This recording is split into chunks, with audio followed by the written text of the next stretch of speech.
Hello and welcome. I'm Gem Hawks and today I'm going to be working with Jessie James Bead's Butterfly Bead Mix in Live Your Dream. That's the beautiful earring we're going to create together today. I've got the other one in because they are so lovely. They contain a plethora of beads, metallics, crystals, but they also have a pair of chiffon wings. They are so beautiful in the custom dye. Let's go down to the board and have a look at what we're going to create together and also what you get in the bead mix. So it's quite a diminutive looking pack, but when you start getting all those beads out, there's lots and lots to play with. You also get a pair of these gossamer-like beautiful chiffon wings in the back, and we're going to be working with those today.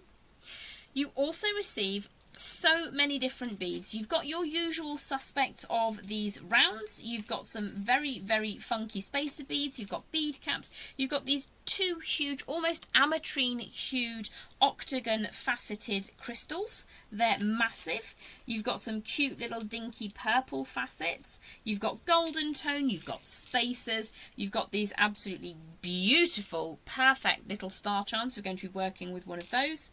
You get 4 of these golden discs.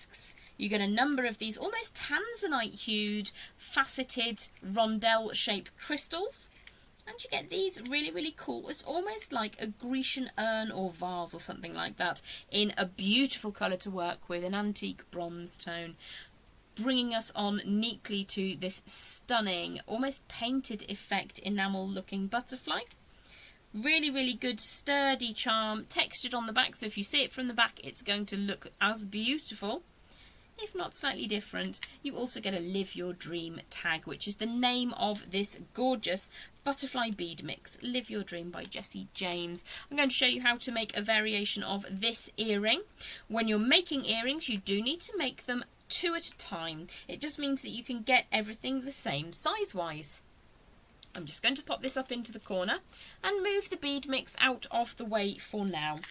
The first thing that we're going to look at is working with these gossamer-like chiffon wings. Now what I like to do with these is actually remove them from the jump ring that they come on.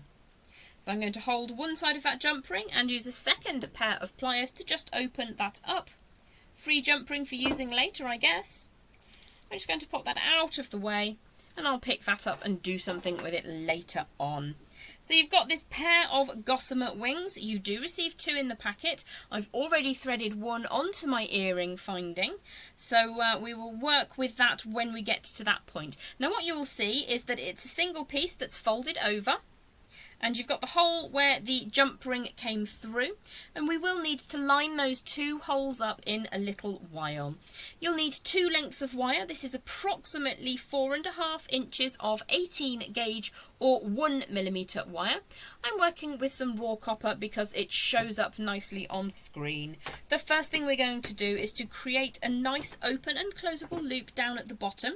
Quite a good size, so I'm just going to rotate the wire around the pliers like so until that crosses over underneath the cut end of the wire. Utilising my bent chain nose pliers, I'm then going to turn that into an upright angle and just smooth the wire away. What I want to do is put some strength into this open and closable loop so it stays mainly closed. We need to make sure that the cut end hits the continuation of wire as it comes away from that angle and goes north. So I'm going to open and close my pliers on that assembly a couple of times just to get that nice and strong. The next thing we're going to do is to open up the loop exactly the same way as you would a jump ring, so you've got access to that. Now for my earring design, I hung the butterfly wings behind the star bead. So this is the only fiddly part of the whole tutorial. So you need to line up the 2 holes so that they sit one on top of the other, and that could just take a second. And then push that onto the long top end of your wire assembly and draw the butterfly wing all the way down to the base. You need to just pinch that so it doesn't fly off the back. And then we're going to grab one of those stars. They are dual face, so it doesn't matter which way you land that down. Zip line that into position and then quickly close up the rear of this openable jump ring like assembly. So we're just going to hold that on the one side and push that so that it's neatly closed. And in that way, you've safely secured your butterfly wing and your star charm into position.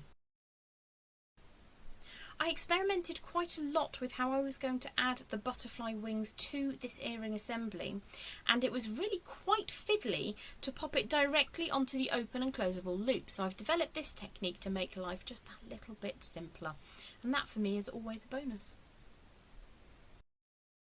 So now we've safely added our butterfly wing and star charm, we're going to ensure that everything is nice and secure, and that we're happy with the proximity of the end of the wire to the rest of the assembly.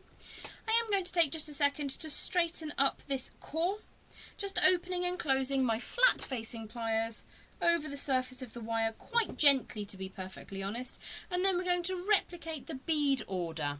So I'm going to bring in now one of those gorgeous discs. It's always handy when you're working with wire, if it's possible, to have a metal bead at the end points. It takes the stress away of worrying about glass crystal in wire. I'm then going to add in one of those tanzanite-esque feeling rondelles of faceted glass, and then we're going to finish up with one of those gorgeous bronze pieces. Now at this point I'm going to bring in my second assembly. And the reason I say to ensure that you have two on the go at the same time is that we're about to create a wrapped loop up at the top. And in doing so, we're going to get to a point where we have the option to add a small coil, a decorative coil, over the face of the design. When you're making earrings, it's really easy to forget how long the wire was when you cut it away. Unless you're super organised. I don't know, maybe you are super organised, I'm not. You'll need to think about the orientation of your loop. Let's have a look at this traditional earring finding.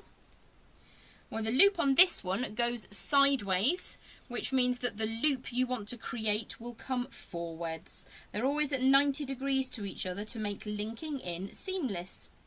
If the loop on your earring finding comes forwards, then you'll need to make your upper loop sideways.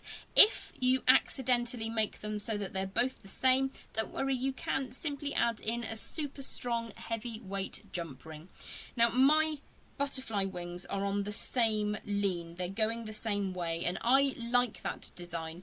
You may wish to ensure that they are opposite to one another. If I just flip that over, I'll show you what I mean. So you would have this facing in the other direction. It's absolutely up to you. I've done this on purpose because I like them facing this way.